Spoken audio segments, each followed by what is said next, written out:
National heritage areas tell the nation's diverse story through cultural, historic, and natural resources. The Atchafalaya National Heritage Area's story is one of water. Hear from Atchafalaya's first executive director, Debra Credeur, on how she got South Louisiana's water story told on a state and national level. Unique, mysterious, untamed. These are just a few words that describe Louisiana's Atchafalaya Basin. I'm Caroline Byrne, Assistant Director for the Atchafalaya National Heritage Area. Join me on an adventure through the wild and rich culture and landscape of the Atchafalaya, America's foreign country. America's Foreign Country is produced by the Atchafalaya National Heritage Area with support from the Louisiana Office of Cultural Development, the Office of the Lieutenant Governor, and the Department of Culture, Recreation, and Tourism. The mission of the Atchafalaya National Heritage Area is to preserve and promote the Atchafalaya's unique heritage by fostering progress for local champions that create authentic, powerful connections between people, culture, and the environment.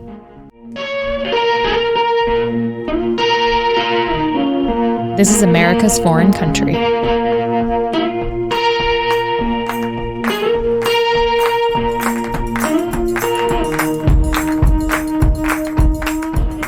Welcome to the first episode of America's Foreign Country, the official podcast of the Atchafalaya National Heritage Area.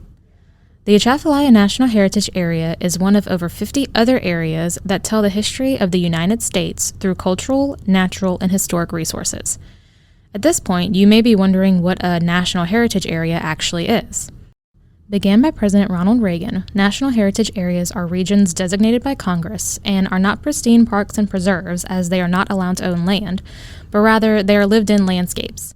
The program is administered by the National Park Service, and National Heritage Areas support cultural economic development, quality of life, recreation activities, natural resource conservation, historic preservation, and so much more. To tell us more about the beginnings of the Atchafalaya National Heritage Area, we've invited the first executive director ever. Here's Debra Credeur, who's going to tell us a little more about her background, the National Heritage Areas program, and the Atchafalaya National Heritage Area.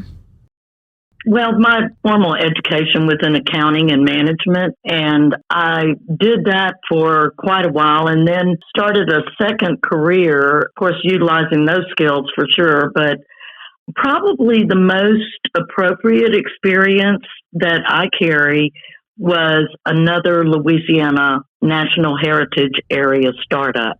And through that role, I met staff with the state that were involved, of course, and we did several projects together. But after that time, I left Louisiana for a bit and had positions in historic preservation, Main Street, economic development, and also did a couple of other startups, not heritage areas, but the steps are very similar in any startup, and I had become very interested in preservation, and so I returned. I was actually out of state at the time that the designation for Atchafalaya National Heritage Area was established, and when the federal funding was approved, I had been having conversations with some of the people with the state of Louisiana, and I returned to the state to interview for the position, and I was there for 10 or 11 years. Louisiana is actually home to not one, but two national heritage areas, and each tell a unique story of our nation's history, and each is also very different in their setup. The Atchafalaya National Heritage Area covers the 14 parishes that make up the Atchafalaya Basin and floodway. A parish is Louisiana's version of a county. These parishes include Ascension, Assumption, Avoyelles, Concordia, East Baton Rouge, Iberia, Iberville, Lafayette, Point Capee, St. Landry, St. Martin, St. Mary, Terrebonne, and West Baton Rouge. On the other hand, Cane River National Heritage Area covers the city of Natchitoches, Louisiana. Cane River's story is one of contrasts, that of conquest and colonialism, militarism and peace, wealth and poverty, and slavery and freedom. For more information, visit www.canerivernha.org. The story of the Atchafalaya National Heritage Area is one of water.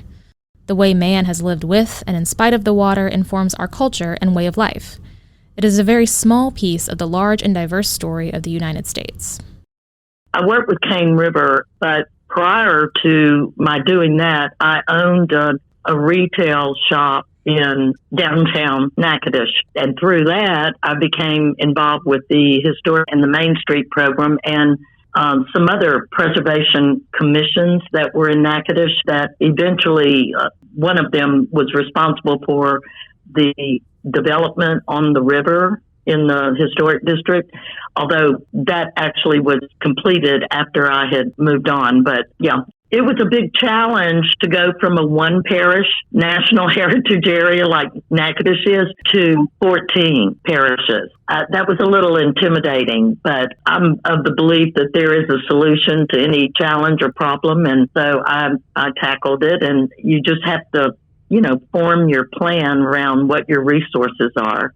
The parishes in Atchafalaya NHA have marked differences, and there are several strong cultures identified in that. And so I guess I could say that, the real pitch for it, and it's kind of lengthy, I guess, but it's the brand statement and the tagline, America's Foreign Country.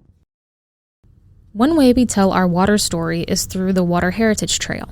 The trail is a self-guided driving tour that takes visitors on an interactive experience through kiosks located in each of the Atchafalaya's 14 parishes. These water-related trail stops sometimes offer other opportunities like hiking, paddling, or birding. Here, Debra talks about how the idea for the Water Heritage Trail came about, as well as how sites were chosen. Concordia Parish is very different from Terrebonne, on the coast, and those are the two opposite ends. But what unites them is the water, the Atchafalaya River and all of its tributaries. And so it was an interesting project for sure. So you kind of talked about the area's relationship with water. That kind of goes into the Water Heritage Trail. How did that idea come about? I guess that was developing the whole time because, it soon became apparent that the commonality among all the parishes was the water. And honestly, this really gelled when we went through the floods of 2011 and 2016. But in 2011, our office and Atchafalaya Welcome Center, with whom we had a great working relationship, as I'm sure y'all do as well. My office and the Welcome Center began to get a lot of calls because the rain event caused all this flooding and it was impacting, potential visitors. The 1 or 2 days that really sealed it were right before the Morganza spillway was open to divert, the water that had accumulated and prevent further flooding. And people were interested in watching those gates be lifted, come open. And from their calls and inquiries about that, this idea evolved. And we began, talking with the commission about it and talking with the state of Louisiana staff about it. And they needed a huge project for the heritage area to hang its hat on, so to speak. And so that is how that came about. I began to realize that, common everyday folk, you didn't have to be an engineer to be interested in how the dams work. And the more people became educated about that, I felt like, was a good thing overall, actually nationally, about water conservation. How did y'all pick the sites?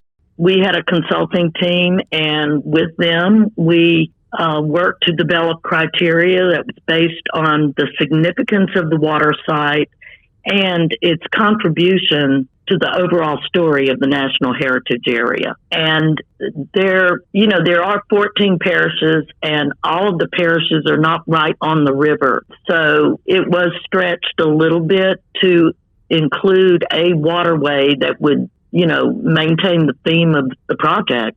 The water site needed to help tell the story of the heritage area and its relationship to the water. Did you have a favorite site? Was there any particularly memorable one? Well, Probably Morganza Spillway, because that site is responsible for generating national interest in what was going on in Louisiana. But also, I do have to say the Three Rivers confluent in Concordia Parish, just for its position in the landscape and where the three rivers meet, it's such a unique part of the whole thing, and sort of the header, it being at the top where it all starts. Those two are special.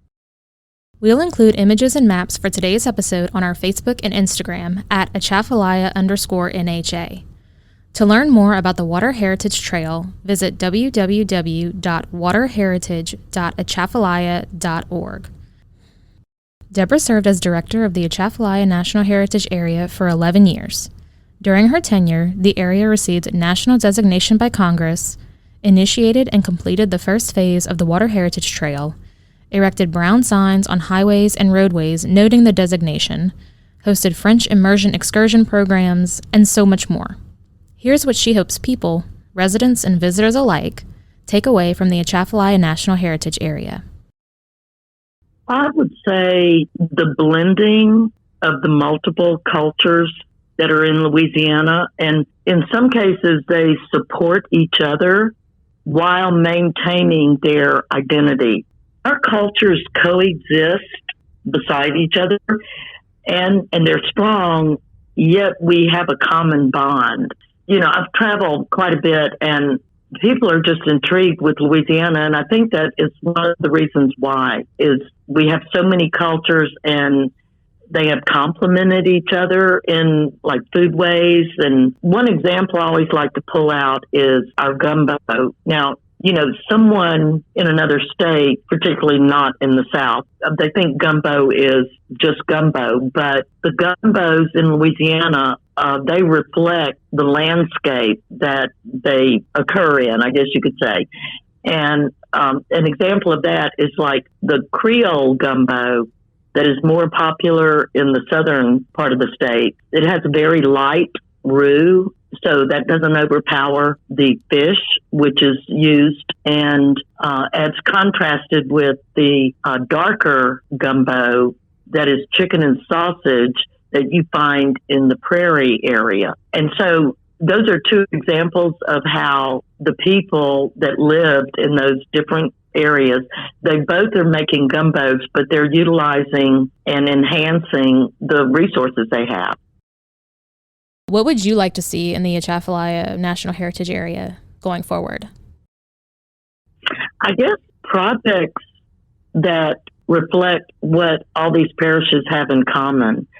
And that is challenging, because there are different cultures involved. And I don't know, probably something about the water. I tell you, in the early days, the Water Heritage Trail was meant, and if I had stayed longer, I may have gotten around to this, but I was going to reach out to different audiences. And we had talked about like recruiting conferences of, hydrologists that were studying landforms and how to manage waterways, and you know, include this as a tour as part of their conference. And that is one thing I felt like I left undone. I mean, that takes a tremendous amount of planning, and there just wasn't time to do that alongside of actually putting this trail together. That's something, because I think the area is so unique, and we have had some very unique challenges like levees breaking, and I just felt like that would reach a new group of people. Special thanks to Debra Credeur for speaking with us today. Our music is by Jordan Thibodeau at Le Rodaille, with permission from Valcour Records. The National Heritage Area Program is a partnership with the National Park Service. NHAs are designated by Congress as areas that tell nationally significant stories through natural, cultural, and historic resources. Designated in 2006, the goal of the Atchafalaya National Heritage Area is to preserve and promote the natural, recreational, and cultural resources surrounding the Atchafalaya River and its basin. For more information about the Atchafalaya National Heritage Area, visit www.atchafalaya.org. That's www.atchafalaya.org. You can learn more about the Louisiana Office of Cultural Development at crt.state.la.us/cultural development. Support for this show comes from the Louisiana Office of Cultural Development, the Office of the Lieutenant Governor, and the Louisiana Department of Culture, Recreation, and Tourism.